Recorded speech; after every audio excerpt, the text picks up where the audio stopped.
एक अखबार सिर्फ खबरों का कागज नहीं होता, वह समाज की आवाज होता है, सवालों का मंच होता है और लोकतंत्र की धड़कन भी। 10 अगस्त 2026 दैनिक साथी संदेश के रायपुर संस्करण ने अपनी यात्रा के 14 वर्ष पूरे किए। इसी अवसर पर राजधानी रायपुर के महंत लक्ष्मी नारायण दास महाविद्यालय में आयोजित हुआ एक विशेष स्थापना दिवस समारोह, जहां जश्न सिर्फ 14 वर्षों की यात्रा का नहीं था, बल्कि चर्चा उस सवाल पर हुई जो लोकतंत्र की बुनियाद से जुड़ा है, अभिव्यक्ति की आजादी और आज की पत्रकारिता। आखिर इन दोनों का भविष्य क्या है? पत्रकारिता विभाग के सहयोग से आयोजित इस बौद्धिक परिचर्चा में साहित्य, पत्रकारिता, राजनीति, समाज और शिक्षा जगत की कई जानी मानी हस्तियों ने अपने विचार रखे। वरिष्ठ साहित्यकार एवं साथी संदेश के साहित्य संपादक स्वराज दास ने कहा कि अभिव्यक्ति की आजादी और पत्रकारिता एक दूसरे के पूरक हैं और स्वस्थ लोकतंत्र के लिए दोनों का साथ बेहद जरूरी है। छत्तीसगढ़ साहित्य अकादमी के अध्यक्ष शशांक शर्मा ने अभिव्यक्ति को मानव विकास का अनिवार्य हिस्सा बताते हुए कहा कि सवाल पूछना और अपनी बात रखना ही मनुष्य की सबसे बड़ी ताकतों में से एक है। वहीं डॉक्टर माणिक विश्वकर्मा नौरंग ने आज की पत्रकारिता में बढ़ते राजनीतिक विभाजन पर चिंता जताई और निष्पक्ष पत्रकारिता की आवश्यकता पर जोर दिया।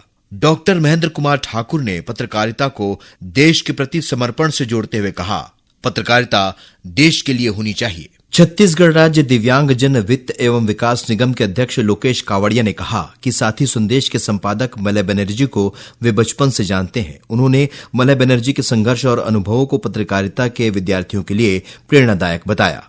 प्रदेश कांग्रेस कमेटी के मुख्य प्रवक्ता सुशील आनंद शुक्ला ने साहित्यकार गिरीश पंकज के साहित्य और पत्रकारिता के क्षेत्र में योगदान को रेखांकित किया।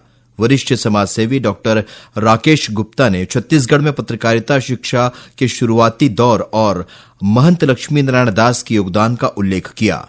छत्तीसगढ़ गृह निर्माण मंडल के अध्यक्ष अनुराग सिंह देव ने कहा कि विचार और अभिव्यक्ति इंसान की महत्वपूर्ण शक्तियां हैं और देश को मजबूत बनाने में इनकी अहम भूमिका है। वहीं एम राजीव ने जेनजी आंदोलनों की तुलना करते हुए कहा कि आंदोलन में अपनी बात रखने का तरीका भी जनता पर गहरा प्रभाव डालता है। उन्होंने झारखंड और दिल्ली के आंदोलनों के उदाहरण देते हुए शांतिपूर्ण और प्रभावी अभिव्यक्ति को महत्वपूर्ण बताया।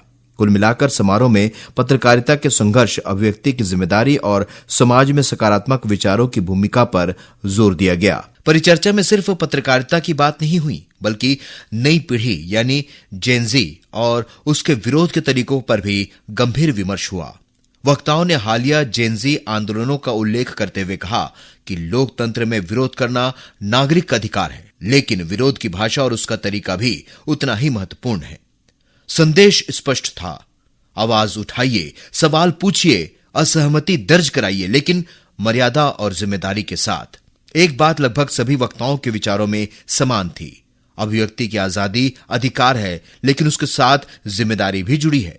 14वें स्थापना दिवस के इस विशेष अवसर पर विभिन्न क्षेत्रों में उल्लेखनीय योगदान देने वाली प्रतिभाओं और महाविद्यालय के प्राध्यापकों का सम्मान किया गया। वरिष्ठ पत्रकार एवं मीडिया शिक्षक डॉक्टर राम प्रसाद दुबे, डॉक्टर विभाष कुमार झा, जनसंपर्क विभाग के उपसंचालक श्री नसीम खान, मुख्यमंत्री प्रेस प्रकोष्ठ एवं डॉक्टर दानेश्वरी संबकार, पत्रकार शगुप्ता शिरेन, एंकर राहुल सिन्हा, प्रिंटिंग विशेषज्ञ अश्विनी मिश्र और पत्रकार इमरान खान को भी सम्मानित किया गया। इसी अवसर पर साथी संदेश के यूट्यूब चैनल और ब्रोशर का विमोचन भी किया गया और इस पूरे आयोजन का सबसे भावुक क्षण तब आया जब साथी संदेश के प्रधान संपादक मलय बनर्जी ने अपने संबोधन में महंत कॉलेज से अपने पुराने रिश्तों को याद किया। उन्होंने कहा कि एक समय वे इसी संस्था में विद्यार्थी बनकर आए थे और आज उसी संस्था में उनके अखबार का स्थापना दिवस आयोजित हो रहा है। यह सिर्फ एक कार्यक्रम नहीं, बल्कि संघर्ष से सफलता तक की एक यात्रा का पड़ाव था। 14 साल की पत्रकारिता, 15 वर्ष की नई शुरुआत और एक संकल्प, खबर वही जो सच के करीब हो, आवाज वही जो समाज की बात करे और पत्रकारिता वही जो लोकतंत्र के प्रति अपनी जिम्मेदारी निभाए। अगर यह वीडियो अच्छा लगे तो लाइक करें और सब्सक्राइब करें और बेल आइकॉन को दबाना न भूलें।